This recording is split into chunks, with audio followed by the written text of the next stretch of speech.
I'm really excited to introduce Bevin Morgan. Bevin Morgan has been committed to the racial wealth gap. She's doing that through thinking and writing and Instagram blogs. She works as a financial trainer at Financial Gym and has previously held a whole amazing types of jobs. She's lived in Austin and Atlanta and now in Lexington, Kentucky, and we're really excited to have her here in Lexington. All right, Bevin, you're going to give your talk. Afterwards, we're going to have a really robust Q&A that we're going to want for the audience. So the audience, make sure that you're typing your questions in Q&A, and also make sure that you can raise your hand and we'll ask questions of Bevin. All right, Bevin, the floor is yours. Awesome. Thank you so much, Jamie. I am really excited to get started. I'm going to share my screen really quickly. Let's get into it. So the prose that you did just a minute ago was such a perfect tee up for what I'm about to talk about today. Let's do it. Thank you guys so much for having me. I'm super excited to be here. And today I'm going to talk to you about the divergent evolution that took place among the working class in America, how that has led to a racial wealth gap that we're still dealing with to this day, and my thoughts on what it will take to mend the rift in order to create a convergent future that works for all of us. I'm going to give you a lot of history up front, but I'm going to ask you to apply it to our modern world a little later on. All right. So despite the fact that the first Black people to arrive in the new colonies in 1619 were forcibly immigrated and enslaved, their initial status wasn't that different from other white indentured servants. It took deliberate action on the part of the landed gentry to write slave codes into law designating Black people as slaves. And it took additional work to create the concept of chattel slavery, the idea that rather than humans, the enslaved beings that worked American plantations were no more than cattle. The wealthy classes created a deliberate division between Black and white servants in order to have a steady supply of free labor from the Black lowest class, while dangling the carrot of potential land, status, and wealth in front of the white lower classes to decrease the risk of an uprising. This divergent evolution of the working class population eventually led to the most divided time in our country's history and the preposterous wealth inequality that we're experiencing today. While there are many places in U.S. history I could highlight to illustrate how we ended up with the wealth disparities that we have now, seeing as how today is Abraham Lincoln's birthday and we're sitting in the middle of Black History Month, let's begin with the end of U.S. slavery. Now, while Abraham Lincoln did everything he could to unify the nation, his track record wasn't as strong as we tend to think when it comes to the whole freeing the slaves thing. As I am about to explain, his tendency toward compromise helped lead to the rise of arguably America's worst president, the further divergence of Black and white Americans, and an economic crisis that we're still dealing with. So let's do a little clickety-click here. Abraham Lincoln, the so-called great emancipator, is definitely owed a debt of gratitude for doing everything he could to keep the Union whole. But as creatives, we know that any true story is more nuanced than that. So let's check the receipts.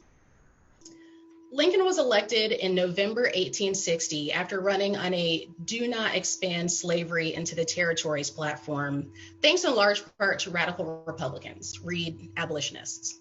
So the South freaks out. The South Carolina legislature got together first and basically said, this new president said something about not having slavery, so we need to peace out before this shit gets real. Then a few weeks later, Mississippi, Florida, Alabama, Georgia, and Louisiana joined the party. Then finally, before Lincoln was even sworn in, Texas was like, okay, we're in too. We're out of here. So obviously Lincoln saw all of this going on, and in his inaugural speech on March 4th, 1861, he assured the new Confederacy that, we'll click, while apprehension seems to exist among the people of the southern states that by the accession of a Republican administration, their property, read chattel slavery, is to be endangered, there has never been any reasonable cause for such apprehension. I declare that I have no purpose, directly or indirectly, to interfere with the institution of slavery in the states where it exists. I believe I have no lawful right to do so, and I have no inclination to do so. So basically, in his inauguration speech to the nation, Lincoln was like, don't worry, guys. Come on back to the Union. Slavery's not going anywhere. I got you. Despite these assurances, the seceded states still started their Civil War by firing on a squadron of Union soldiers at Fort Sumter 6 weeks later. With the realization that the South was going to make the Union prize slavery from its cold, dead hands, Lincoln figured, well, maybe we can pay slave owners for their slaves and end this thing that way. So he began making a string of proposals for something called compensated emancipation. The idea was to pay slave owners for their property, not giving back wages to enslaved people for services rendered or anything like that. But Lincoln had done the math, and he realized it would be cheaper to buy the slaves' freedom than to actually fight the war. True story. He tried to push his compensated emancipation plan at least 3 times until he finally proposed his preliminary Emancipation Proclamation by asking the Confederate States to voluntarily adopt immediate or gradual abolishment of slavery within their respective limits. Despite the fact that this preliminary Emancipation Proclamation was delivered right after the devastating Confederate defeat at Antietam, where things looked like a definite lock for the Union, Lincoln still felt the need to give the Confederate States 100 days to create a plan to gradually emancipate their slaves with compensation. But as we know, the Confederate States still didn't take this cherry of a deal. So on January 1st, 1863, Lincoln made good on his threat to free the slaves in rebelling states because he said he would. But that didn't stop him from meeting with a VP of the Confederate States one more time 2 years later to give them a shot at fair indemnity, aka $400 million to emancipate their slaves and end the war. Now, $400 million in 1865 money equals $6.3 billion today. This was basically a stimulus package for slaveholders. Lincoln did everything he could, not to immediately end slavery, but to convince the Southern states to stop fighting the war. That being said, as the end of the war started to come into sight and more freedmen and escaped former slaves began to fight for the Union Army, Lincoln started to envision a future where Black and white men would have to find a way to live together. In the last speech he would ever deliver, soon after Lee surrendered to Grant at Appomattox, Lincoln referenced the idea of maybe giving voting rights to Black men who had served in the Union Army during the war, and if the Southern state legislatures approved, Blacks who were literate. It's reported that John Wilkes Booth was at the speech and declared to his co-conspirator Lewis Powell, "That means nigger citizenship. Now, by God, I'll put him through. That is the last speech he'll ever make." 3 days later, Booth killed Lincoln at the Ford Theater. Racism is lethal, y'all. So, I say, happy birthday, Abe. You were a complicated man who took on an impossible task, and you did it to the best of your ability. We may need to change the name on your cake from the Great Emancipator to the Great Unionizer, something, I don't know, but that doesn't diminish your efforts. Unfortunately, Abe's commitment to unifying the nation resulted in bringing Andrew Johnson, the ex-Democrat, anti-Black, but pro-Union former Tennessee governor on as his second running mate. In doing so, Johnson got the runway he needed to make Black Americans second-class citizens for the next 100 years by removing most of our rights and all of our protections. This would set a precedent for the continued acceptance of violence and terror to be perpetrated against Black individuals and communities over the next 160 years. All of which has led to the racial wealth gap that we find ourselves dealing with today. So for those of you unfamiliar with this situation, I'll briefly summarize. By refusing to give the freed slaves any resources with which to start their new lives, actively repealing and repressing their voting rights, allowing egregious violence to be perpetrated against successful Black communities and individuals, and by consistently over-policing and marginalizing Black Americans. This country has created a situation where Black people hold less than 15% the wealth of white people and are mathematically unable to catch up. I know, it's insane. So what do we do? Assuming that as a nation, this is even an issue that we care to address. Well, this is where we get creative. The fact is, we won't know which approach will work best until we start trying some things out. Considering that this is a systemic problem that has taken 400 years to create, it deserves a comprehensive systemic solution. So I've curated the following 10 solutions to address this issue at every stage of life, but I hope you'll use these ideas as a jumping off place to add your creative energy to help solve this massive problem. All right, so we start with baby bonds. They're essentially trust funds awarded by the government to each person born in the US based on the net worth of their families. The idea is that as you age, your bond increases in value until you reach 18. This would be a way for families with limited resources to offer their children a way to start their lives, whether that's paying for college or a job training program, putting a down payment on a house, or just helping to cover the cost of moving out of the house. Then extending public school to start at 3 years instead of 6 years could not only save many families from the exorbitant cost of daycare, but could also give many mothers the opportunity to re-enter the workforce earlier to help provide for the family. Equitably pooling school funds either on the state or federal level as opposed to the county level based on property taxes could allow for a more consistent quality of public education. Right now, many kids are getting a better quality of education simply because their parents could afford to move into a more expensive house. And let's be honest, we all need to understand how taxes work more than we need to understand the angles in an isosceles triangle. I'm just saying. So adding financial literacy to the standard school curriculum is a no-brainer. And it's also ridiculous that we have to pay money for the privilege to start working in order to earn money. If our jobs are not willing to pay to train us on site, then we need to decide as a society that community college, apprenticeships, and job training programs should be offered free of charge. Similarly, I would love to see states expand programs like the Georgia Hope Scholarship. This program makes it possible for students who earn above a certain GPA to receive a full ride scholarship to the public state school of their choice in the state of Georgia. The collegiate path is not the right choice for everyone, but for those who do want to go that route, there has to be a better way.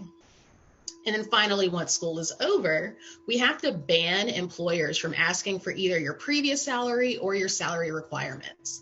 This is just a sneaky way to make people who started with low salaries continue to have low salaries. And most people have figured out that they should just lie about that anyway. Also, we have to increase the minimum wage. I haven't done the research to know exactly where we should land, but where we are now just ain't cutting it. And the FICO score wasn't invented until 1989. We can certainly update it to take utility and rent payments into account as a standard practice. Most of us are consistently paying for something, and so that should be taken into account. And last but certainly not least, we have to stop going bankrupt because we can't afford to get checkups, which leads us to have to go have major emergency surgeries. This is a first world country. Healthcare should be at least mostly free. So the key to these solutions is that they are comprehensive and universal, while they just so happen to have a greater positive impact on Black people thanks to our current wealth position. These solutions don't rely on making everyone in the US or even the US government care about the welfare of Black people. Instead, we can rely on the fact that the wealth inequality of all Americans is so great that we should expect a class war any day now if we don't do something about it. If these solutions are implemented based on net worth as opposed to race, they will have a positive benefit for all Americans while having proportionately more of an effect on Black Americans who currently hold less wealth. Despite the fact that it has taken decades of specific and targeted racism to pit the white working and middle class against the Black working and middle class, it will take a unified approach and vision of our future to fix it. As a financial trainer, I see how the wealth gap plays out on an individual level every day. Oh, don't worry about that slide. I've noticed the disparity between those paying off six-figure student loan debt versus those wondering how best to invest their inheritance. I've been disappointed to notice the one major difference, skin tone, that seems to separate my clients with multiple degrees and 5 years of work experience who are making $20,000 less per year than my clients who just fell into their career after undergrad. And I see the monumental mindset difference between my clients who have always had a stable financial foundation and just want more of the same, and my clients who, as Jay-Z puts it, grew up with holes in their zapatos and were celebrating the minute they was having dough. Until now, it has been in the interest of the owners of capital to encourage the divergent evolution of Black and non-Black people in this country. That disunion and animosity is the distraction upon which they have been able to continue to grow their obscene wealth. In this age of Aquarius, I'm calling for an end to this divergence and a new vision for a world where everyone is allowed the right to survive and an opportunity to thrive. Bringing it back to Lincoln's legacy. If nothing else, he taught us the power of single-minded effort and the importance of being unified as a nation in order to keep this experiment moving forward. I'm convinced that the way we continue to grow as a more perfect union is to do the things that will benefit all of us. I challenge everyone listening today to think outside of our current paradigm and ask yourself, what new solutions can I think of to solve these lingering problems? The old ways aren't working. Let's come together to build something new. Thanks.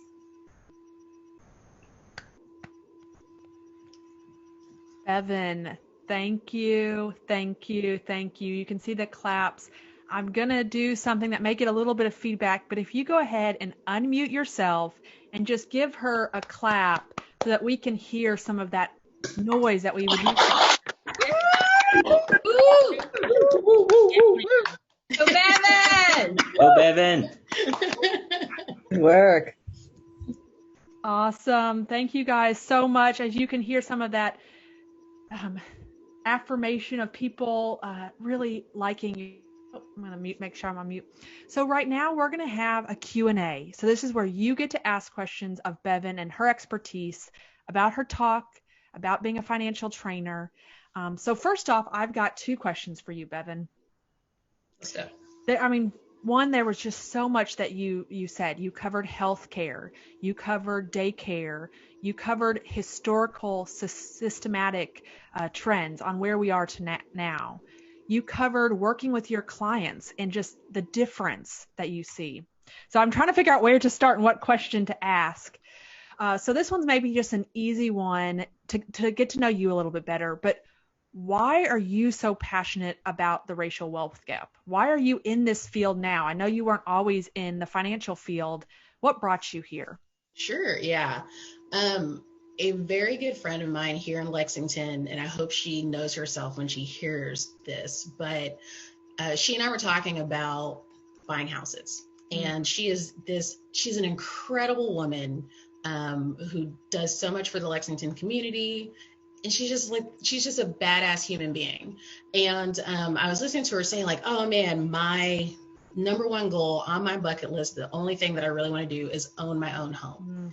And in the back of my mind, I was just thinking to myself, this woman is amazing. There's literally no reason why she shouldn't be able to do anything that she wants in life, let alone own her own home. So what is it that makes her feel like that's this unobtainable dream? Like it's a bucket list thing. So then I started thinking about Black women and wealth and, the stories that we tell ourselves, the stories that society tells us. And then that just led down the rabbit hole. And here I am now doing this work.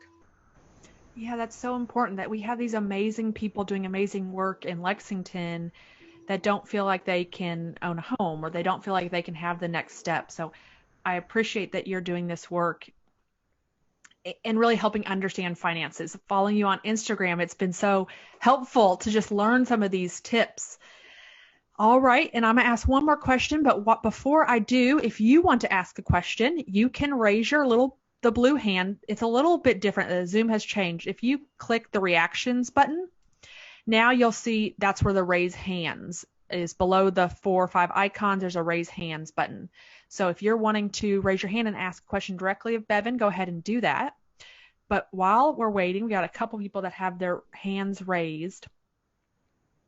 What do you think the biggest misconception is around the racial wealth gap?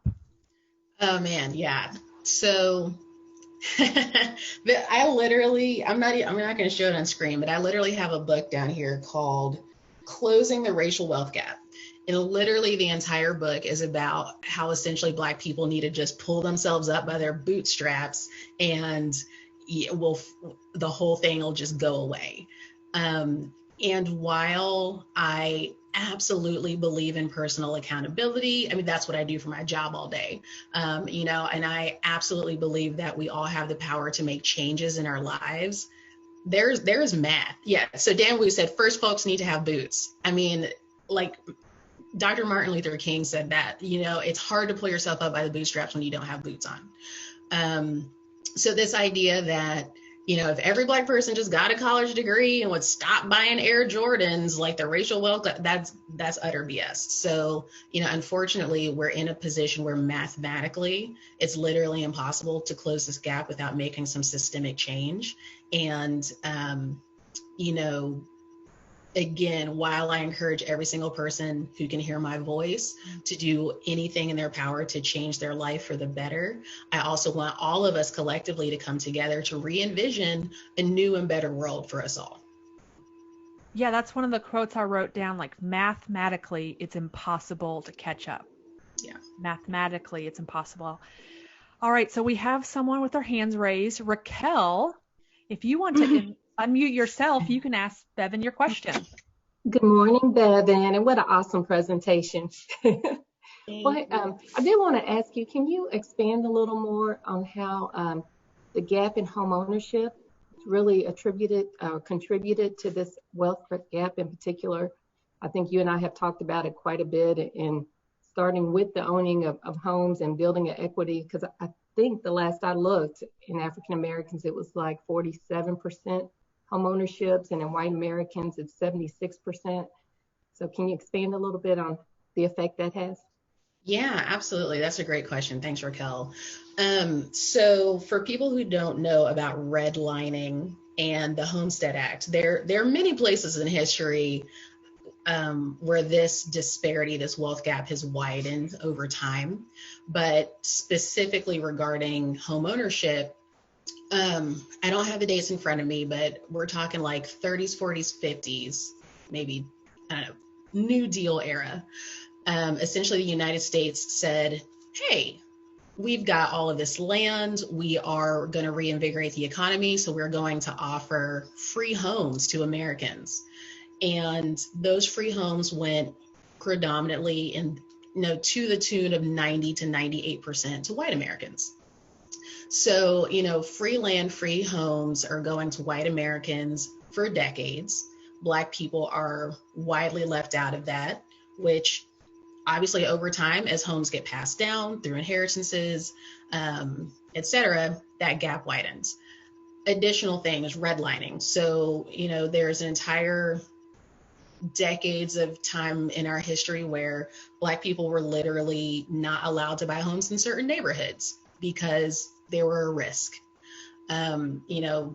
There until I want to say like 78, maybe like the early 80s, there were no laws in place to keep realtors from discriminating against selling homes to Black people. And there are no laws in place to keep banks from discriminating against loaning funds for mortgages to Black people. So essentially, not only did we start in a hole with slavery, but we've been consistently and systematically kept out of wealth building opportunities for pretty much the entire history of America. So, it's the end. Laws in the 70s. There we go.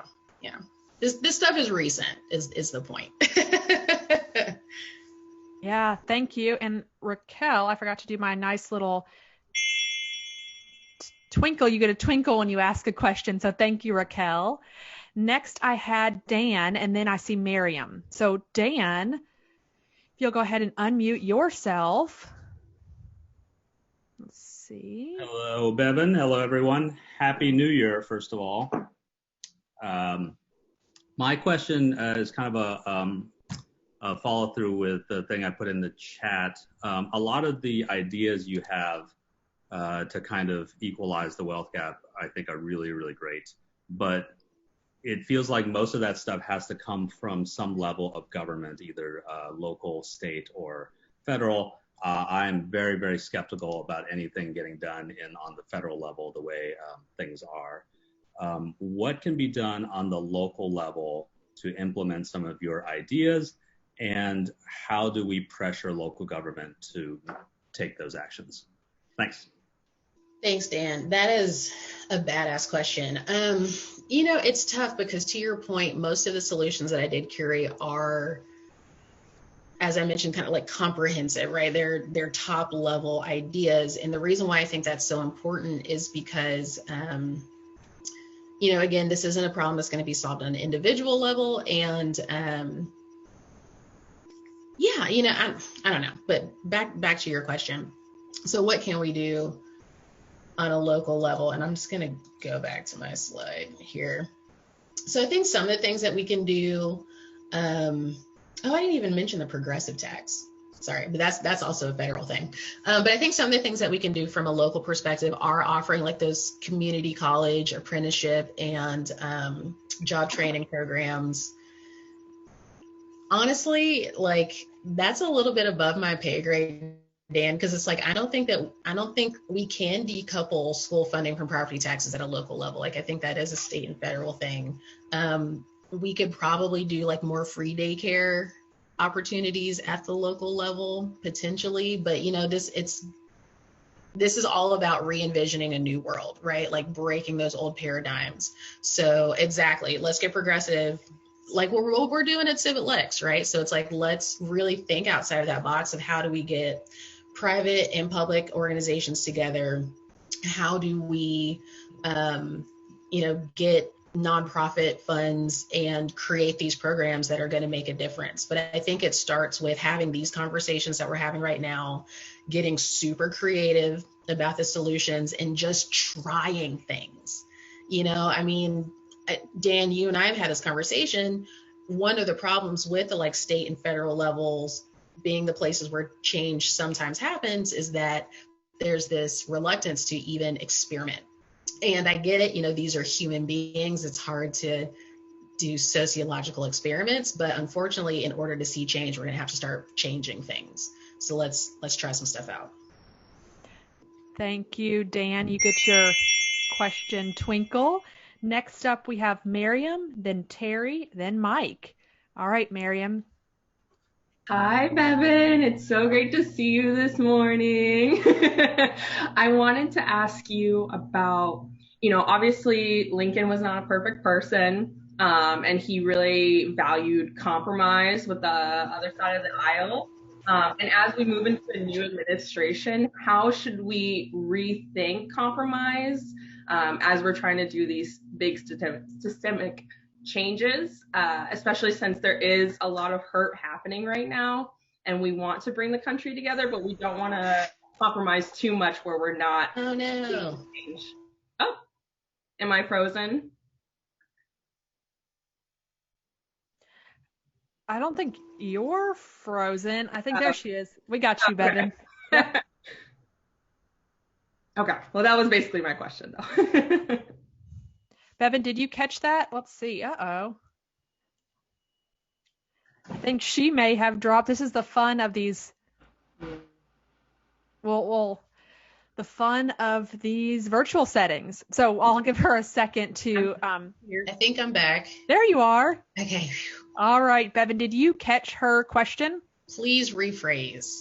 Yes. So Lincoln was not a perfect person. He tried to compromise with the other side of the aisle. We're going through a new administration now. As we're trying to heal the country, how should we learn lessons from history and not compromise so much where it leads to more problems later on, but still be one country together? I love that question.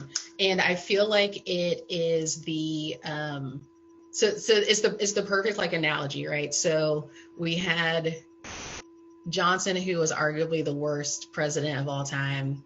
And then we just recently had another president who, maybe it's too soon to say anything specific about that, but let's just say I see some parallels. And that being said, yeah, no, I think it's important that as a nation, we kind of take a second to figure out what our morals are. And it's interesting because, as you know, I mentioned like the age of Aquarius, like we are in this astrological time that mirrors again kind of during the Civil War. That was the last age of Aquarius, where people are rethinking paradigms. It's like we're kind of taking a step back and figuring out, who are we, who do we want to be, what solutions do we want to see. So yes, I think we had the reckoning this summer with the Black Lives Matter protests. We've just had this huge pandemic. Everybody's really had to take kind of a break and reassess and figure out what's most important: healthcare, wellness. And yeah, for me personally, I think what it comes down to is deciding, do I want to see my fellow citizen do better, or do I want to feel like I'm doing better in comparison to them? So that's essentially what the divergence was that I was talking about. So for so long in this country, we've had this idea of like, well, I might be the working class, but at least I'm not Black. Or I might be, I don't know, whatever it is. But it's time for us to say, you know what, we're all in this together. At the end of the day, everybody wants to eat well, see their kids grow up, play, get a good night's sleep, do the best they can. So let's try to find a way to do that together. Thank you, Miriam. Next up, I have Terry.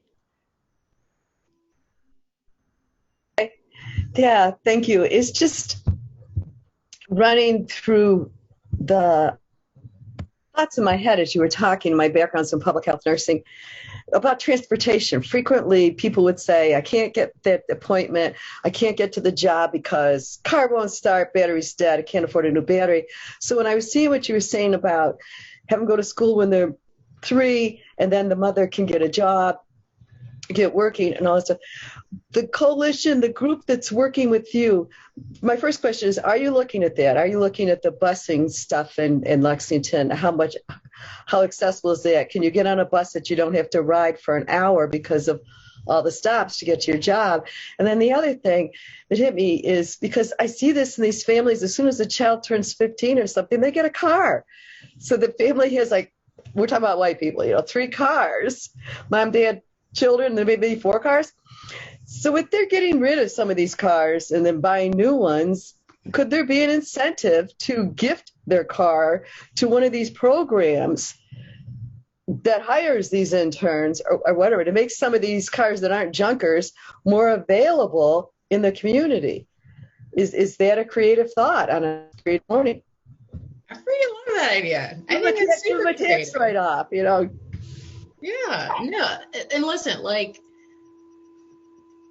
logistics and everything aside, like, that is the type of thinking that it's going to take to make this a better world, right? Like, we have to start thinking, how can I help my friend? How can I help my citizen? How can we think past some of these things? And you're right. I mean, even if it's,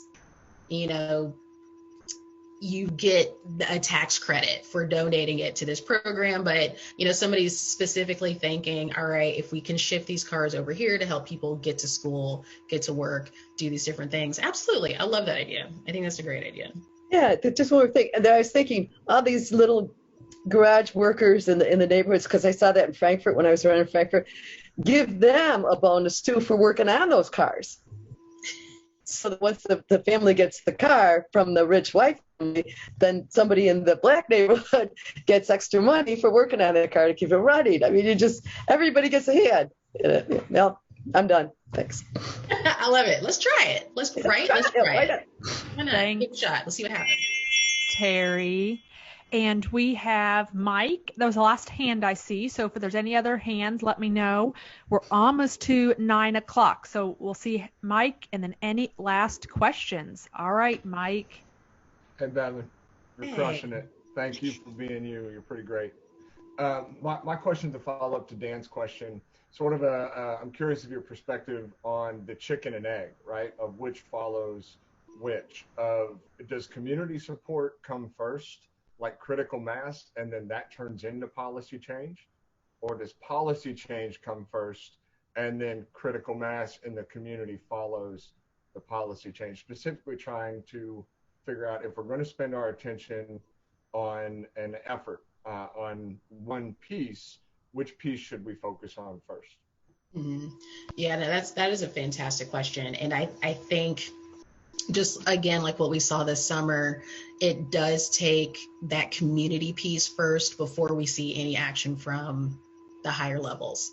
And essentially, it's a matter, again, of keeping the conversation going, being in the streets, maybe,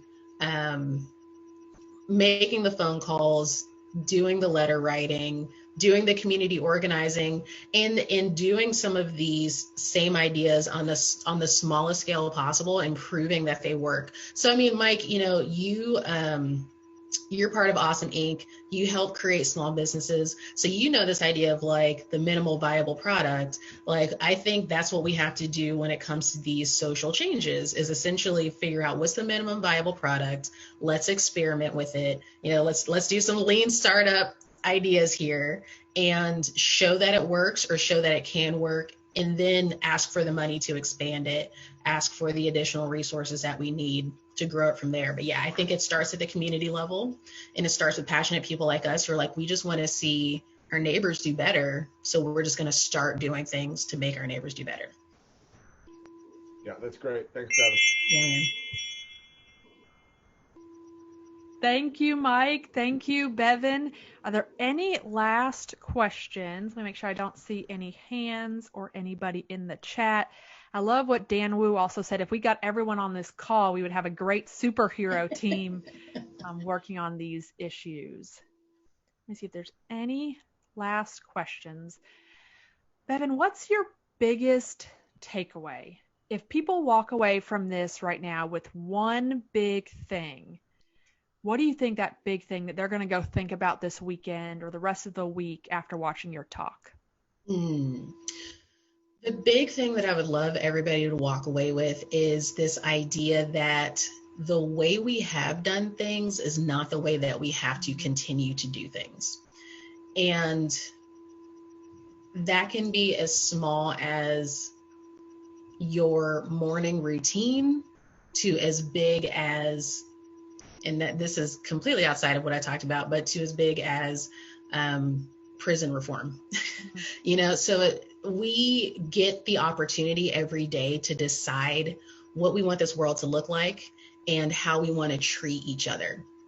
And so I would love for everybody in this call to remember that we are creative and we were given the gift of creativity for a reason. And it's our opportunity every day to do things completely differently and better.